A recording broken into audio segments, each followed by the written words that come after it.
نبی پاک علیہ السلام تشریف فرما تھے تو کچھ جانوروں نے آ کے حضور کے قدموں پہ سجدہ کیا. پیش نظر ہے وہ نوبہار اور سجدے کو دل ہے بے قرار، روکیے سر کو روکیے یہی تو امتحان ہے. کچھ جانوروں نے جب سجدہ کیا تو صحابہ عرض کرنے لگے یا رسول اللہ صلی اللہ تعالیٰ علیہ وسلم ہمارا بھی دل کرتا ہے. تو حضور نے فرمایا ابھی سجدہ سوائے رب کے کسی کے لیے جائز نہیں ہے. ہاں اگر جائز ہوتا تو میں خاتون سے کہتا کہ اپنے شوہر کو سجدہ کرے.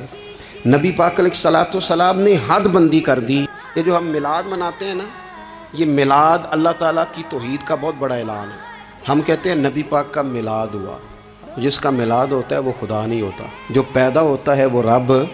جب ہم میلاد منا رہے ہوتے ہیں تو ہم یہ بتا رہے ہوتے ہیں بھئی حضور خدا نہیں، حضور تو 12 ربیع الاول کو پیدا ہوئے. تو جو پیدا ہو رب پیدا، اللہ تبارک و تعالیٰ پیدا نہیں ہوتا. مالک تو ازلی ابدی شان رکھتا ہے.